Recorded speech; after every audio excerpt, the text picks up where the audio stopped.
L'association culturelle et sportive Peugeot Citroën du site de Mulhouse a organisé cette saison le challenge randonnée. Les 9 sites présents, Mulhouse inclus, ont été ravis de se frotter à l'échine de nos belles Vosges entre le Markstein et le Collamic. Une jolie balade, tout en douce rondeur du relief. Nous partons maintenant en direction du Grand Ballon, en longeant la route des Crêtes vosgiennes. La route des Crêtes se déploie sur 73 km de Cernay à Sainte-Marie-aux-Mines. À pied, à vélo ou encore en voiture, cet itinéraire au paysage idyllique s'apprécie à votre rythme et selon vos envies. La route des Crêtes dévoile de nombreux panoramas d'exception.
Nous arrivons maintenant à la ferme du Hague, où une pause ravitaillement est organisée par l'équipe de la CSPCM. Lieu d'étape sur le GR5, la ferme auberge propose le couvert à l'image des refuges de la haute montagne avant l'ascension du Grand Ballon et ses 1424 mètres.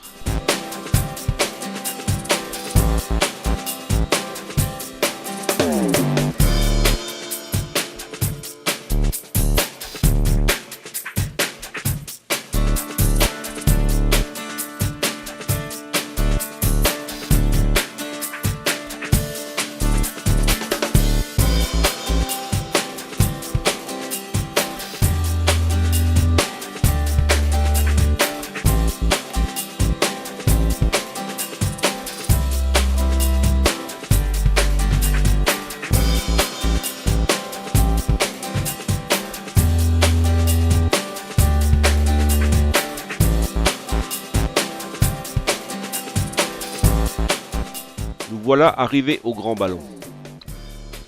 Le Grand Ballon est le point culminant du massif des Vosges et de la région Grand Est et du département du Haut-Rhin. Il est situé à 25 km au nord-ouest de Mulhouse, dont il domine visuellement l'agglomération. Le sommet est équipé depuis 1997 d'un radar servant à l'aviation civile pour la gestion du trafic aérien du centre de contrôle régional de Reims, ainsi qu'à l'approche des aéroports internationaux de Mulhouse et Strasbourg.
Le Hartmannswiller Kopf, rebaptisé vieillardement après la Première Guerre mondiale, est un éperon rocheux pyramidal dans le massif des Vosges, surplombant de ses 956 mètres la plaine d'Alsace du Haut-Rhin.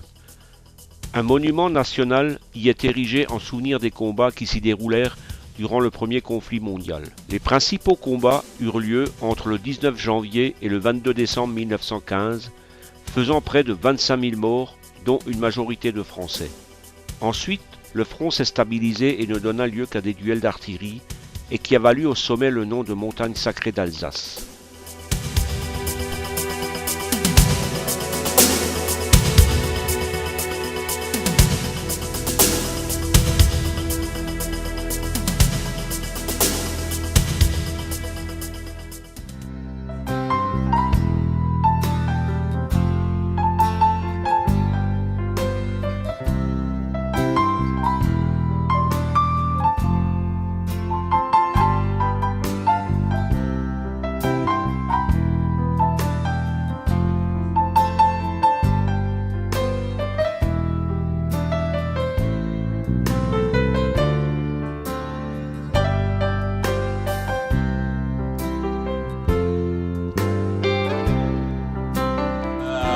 J'espère que vous avez passé une très très bonne journée. Ouais. Voilà. Et je voudrais qu'ensemble on dise un grand merci à toute l'équipe qui a permis que ça se fasse. Je ne vais pas forcément tous les nommer, mais nous avions des personnes du service médical qui étaient dans chaque groupe. On n'en a heureusement pas eu besoin, mais ils étaient bien là présents avec nous et un grand merci à eux. On avait aussi des personnes qui étaient là pour guider chaque groupe. On avait nos guides-fils et nos serre-fils. Hein ? avec des représentants de nos différentes sections, montagne, ski, rugby et autres, yoga. Donc toutes les sections étaient bien présentes pour nous accompagner pour cet Intercity. Un grand merci à eux aussi. Et puis vous avez vu que pour l'organisation, bien, on avait mis en place des navettes et puis une petite pause à la ferme du Hague. Et nos chauffeurs et nos personnes qui sont occupées de vous pendant ces pauses-là, ben, elles ont fait que ça aujourd'hui. Elles ont fait des navettes en voiture depuis Utopia jusqu'au Markstein, ensuite pour vous ramener du Col Amic jusqu'au Hartmann et puis pour vous ramener aussi ici. Ils ont passé beaucoup de temps derrière le volant. Un grand merci à l'ensemble de nos chauffeurs qui étaient à pied d'œuvre ce matin. Bien sûr. Et puis donc pour immortaliser tout ça, on avait des photographes qui étaient présents, quelqu'un qui était aussi là, Hubert, avec un drone. Hein, donc on organisera bien sûr la restitution de ces éléments pour que chaque site puisse récupérer les photos qu'il désire.